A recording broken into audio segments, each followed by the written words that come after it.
Thank you very much for the invitation, and good afternoon, everybody. My talk is about osteochondral fractures and OCD surgical management in the knee. I work in Tampere at Pihlajalinna Hospital.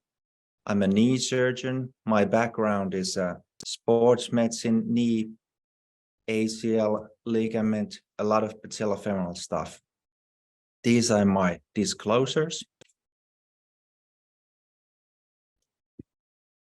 My presentation is overlapping quite a lot of with acute patellar dislocation management, as it is very closely related to osteochondral fractures management. As we know from the literature, the most common reason for acute hemarthrosis in under than 16-year-old population is a patellar dislocation, which is the main reason for osteochondral fractures. So therefore, speaking about patellar dislocation in this webinar is fundamental. Key questions in this patients group, of course, is a correct diagnosis, how to assess these injuries, how to diagnose concomitant injuries such as osteochondral fractures, and when to treat them operatively.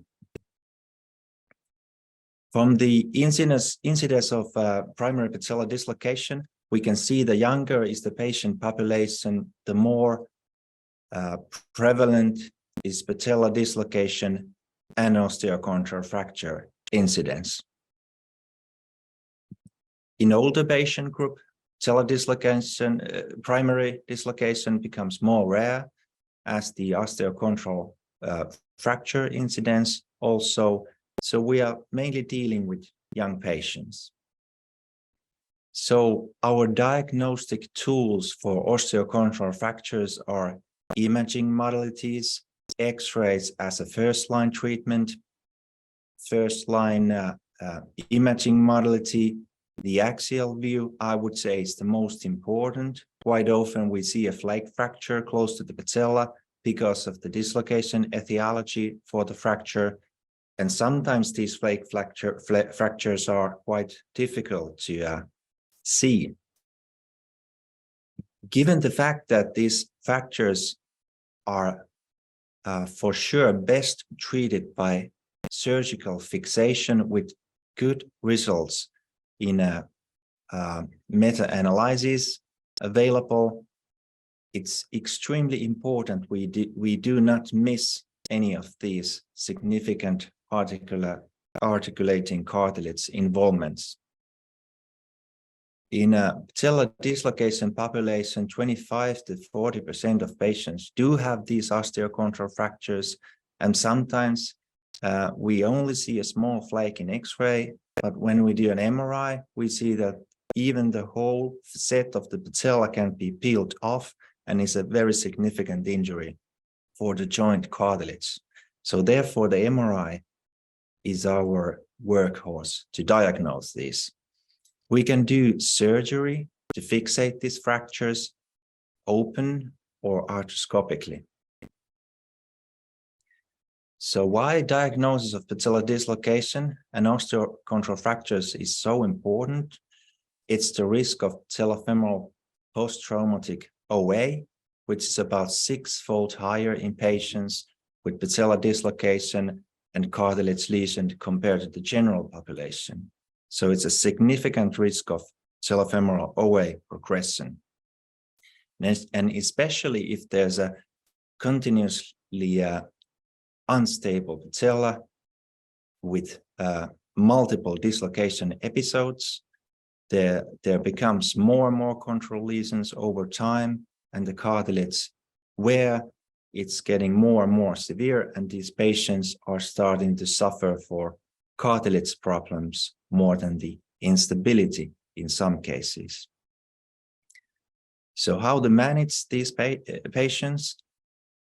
We do know from the literature that if we do for patellar dislocation and osteochondral fracture, a fracture fixation only, these patients end up with high number of recurrence dislocations, up to 40 to 60%.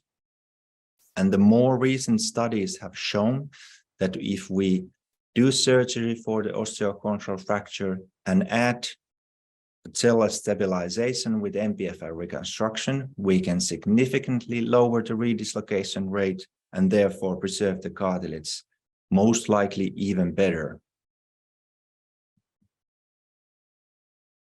And based on these studies, we do know that the patellar dislocation plus osteochondral fracture population, the procedures to stabilize the patella are the reconstruction of the medial patellofemoral ligament.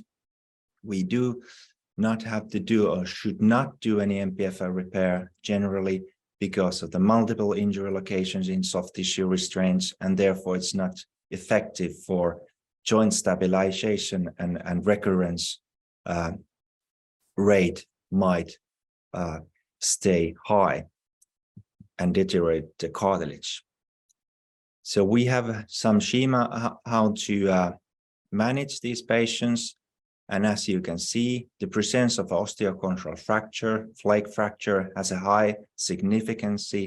If there's an osteochondral fracture, we aim for surgery in patellar dislocation population, and then we can measure what is the risk for recurrent instability by ruling out all these predisposing factors on MRI studies, and therefore we can guide our treatment correctly. Osteochondral fracture has a major role in this patient population. So after talking about a lot of patellar instability, some general facts of osteochondral fractures in the knee. The exact incidence in the population is unknown. There are some reports from pediatric and adolescent age groups that in hemarthrotic cases, 25 to 75%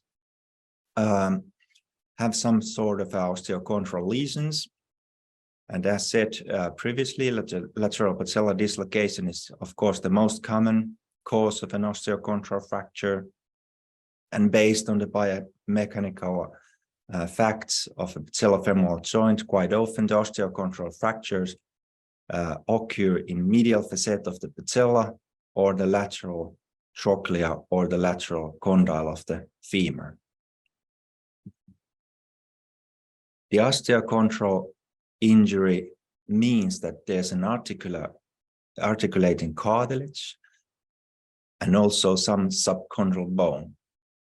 And in some patients, only chondral injuries might occur, and especially in young adults, in pediatric population, there might be increased amount of just cartilage chondral injuries without subchondral bone, and obviously much more difficult to diagnose. We can't see them on X-ray, and generally they have lower healing potential because of the missing subchondral bone. And also the other factor for osteochondral defect treatment is the delay of the diagnosis, because if time goes by, the healing capacity of osteochondral fracture might be at risk and predispose patients to an increased risk of a post-traumatic arthritis. The cartilage does not heal that well if time goes by, and therefore early diagnosis of osteochondral fracture is fundamental. So the warning sign to diagnose these fractures are, of course, acute knee injury with hemarthrosis. In a general population, if we see a hemarthrosis patient population and we only do X-rays, we might miss 30 to 44% of osteochondral fractures. And of course, this means that the absence of abnormal findings in X-rays does not exclude a chondral or osteochondral injury. As we do know very well that the MRI has very good sensitivity and specificity for osteochondral lesions, cartilage lesions, an MRI should therefore be performed as soon as possible, more or less within a week or two from the injury. So when to fix these fractures, how to treat them? Of course, we need to consider the size, the cartilage integrity, the location of the fracture, weight bearing versus non-weight bearing, location of the joint, for example, patellofemoral joint. And the decision making is not that easy. There's no clear data showing us what is the minimum size threshold for osteochondral fracture fixation at 10 millimeters in length or width, or 1 square centimeter has been proposed to be indication of fixation surgery, and the cartilage damage is typically end result of a greater than 1 square centimeter cartilage injury. So I must use the phrase of my dear colleague Heikki Nurmi from Finland, that the osteochondral fracture fixation is so essential because the fragment is the only piece of the universe that can fully restore the joint integrity. So that is very nicely said. In generally, we do know that the osteochondral fractures have a good healing potential because of the subchondral bone. The amount of subchondral bone necessary for healing is not known.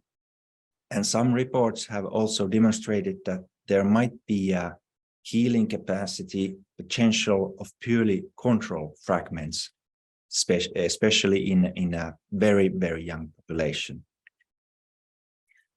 As time goes by, something happens on the lesion. All the time, it becomes to fill with scar tissue already at 10 days after the injury, and the loose body, the loose fragment typically gets swollen, and as time goes by, it becomes more and more difficult to reduce the fragment, and therefore aiming this surgery as early as possible is essential. There are a few reports of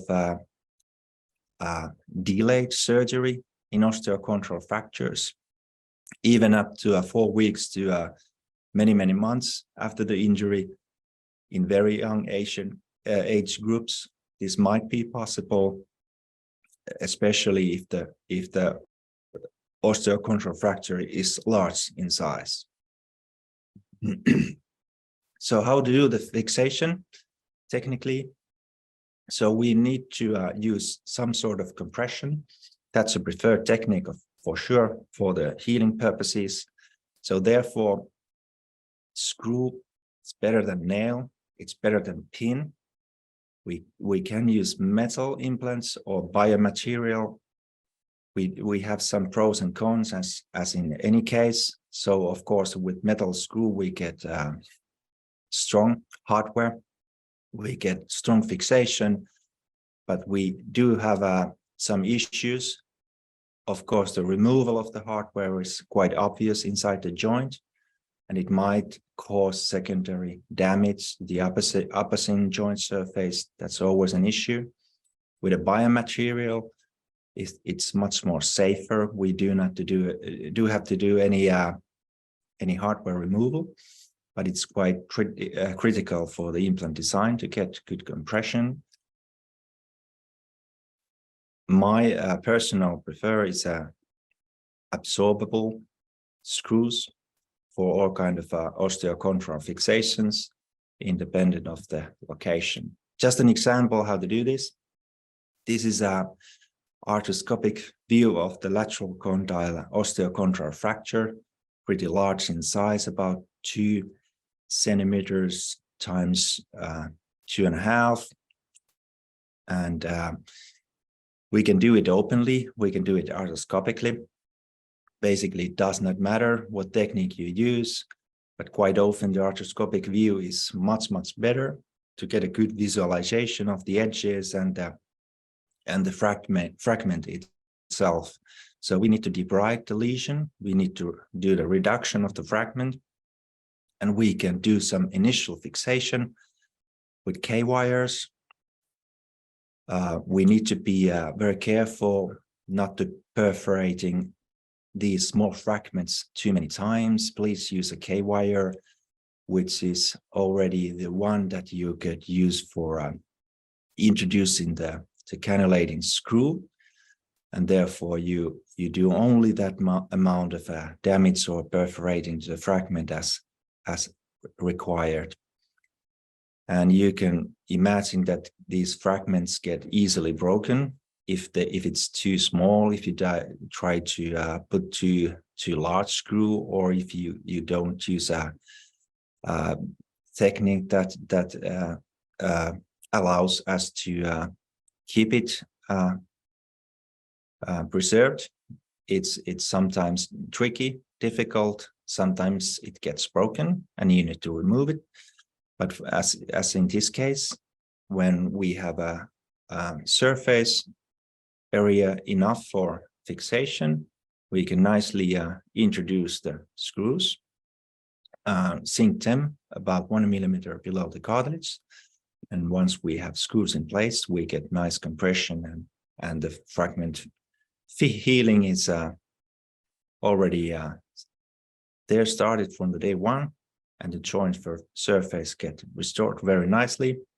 This is another example of a lateral condyle osteochondral fracture. Again, concomitant injury for patellar dislocation. We can see only thin fragment on the lateral recess, but in arthroscopic view, there was some subchondral bone left, maybe 1 or 2 millimeters, not much more than that. But in a young patient, we can still fix these fractures. And once you get good compression on the fracture side, you can nicely see how the articulating surface has been restored, and the integrity shows very, very nice. So some words about the osteochondritis dissecans, the OCD, which is completely another topic. Could be sometimes quite similarly addressed when there's an unstable grade 3 or 4 OCD fragment. We need to debride the bed. We need to fix the fragment with compression and have some good implants for that. And its OCD population is also typically young, athletically active, and it's quite often that it's somewhat acute onset of a disease. The OCD has been there for months and years, and there's a sudden event, sporting activity or something like that, and the osteochondral fracture, the OCD fragment gets some displacement and might occur very acutely. The other types of the OCD disease, grade 1 or 2, it's quite often very calm situation, some knee pain during the physical activities, typically quite well tolerated, and especially in young patients, you can calm them down, brace them, or use some time to monitor the situation, keep them off sports for a few months, 6 months, and do a control MRI and see how the healing happens over time. Some of these OCDs can be managed non-operatively with good results. So this is a pretty rare one. It's a TROCHLEA OCD, which got displaced. There's a young boy. He was playing volleyball, age 14, 15, at the time of the onset of symptoms. And on an MRI, we could see that the lateral trochlea OCD is unstable, grade 4, some acute edema in PD sequences. And this is quite typical for these OCD fragments, that once we do an arthroscopy, the cartilage might look pretty much intact, but once you go underneath the lesion, you can see that it's unstable. And in these cases, I aim to preserve the cartilage integrity as good as possible, and therefore debride the bed under the fragment from the lateral side. For example, to get under there, you can use different portals. In this case, a superlateral portal to get there and debride the bed. And you can manage these cases for sure arthroscopically or openly. In my practice, I tend to do as lot as possible arthroscopically. The visualization is typically way much better. So it's something that you would do in openly, but you could get so much better visibility in arthroscopic view. It's a more time consuming, but still you can manage these cases quite nicely. And different kind of cannulas or portals you need to utilize. The implants we have at the moment quite often do not have any specific arthroscopic sets to date, but still you can manage with just typical shoulder cannula or things like that to get access to the joint. And you can introduce K-wire, a guide pin to drill it. And once you are there, you just introduce your fixation implant, and we can monitor arthroscopically very nicely how the compression can be achieved. And at this point, I would say it's even much better from arthroscopic view than an open surgery. Even if we would have a large incisions or open joint, it's still, we can look very closely from the arthroscopic view. And once the fixation has been done, you can just probe once again that the screw is there in below the cartilage surface 1 millimeter or so, and we can see that it's stable. There's no instability left, and the healing purposes are perfect for the future of this young kid. So I'd like to share one more case. 40-year-old female, acute knee injury, hemarthrosis, 40 millimeters in aspiration. We did, she underwent x-rays, didn't see any specific findings on there. And just to go this typical clinical case from beginning to an end. So we need to decide what kind of diagnostic tools we should use for this kind of case. So which radiographic examination would be sufficient for this particular case? Non-X-rays, MRI sheet, CT, for sure. It's an MRI that we need. It's a young patient with an acute hemarthrosis. There's a risk of osteochondral fractures. There's a risk of other significant ligament injuries such as patellar dislocation or ACIAL and so on. So definitely we need an MRI. So she underwent MRI, and there was an osteochondral fracture on the lateral condyle of the femur. And patellar dislocation was verified with an MRI, and there was a loose body. The osteochondral fracture was there on the supralateral recess of the joint, displaced, again, question about the treatment. How would you treat this kind of acute knee injury with the diagnosis of acute lateral patellar dislocation with an osteochondral fracture? So we have choices not to do anything: surgery to fixate the osteochondral fracture, surgery to remove the fracture, or surgery to fixate the fracture and plus MPFL reconstruction. And based on the literature, for sure the number 4 is the option to choose for these patients. So thank you very much for listening, and I'm open for discussion and questions. Thank you.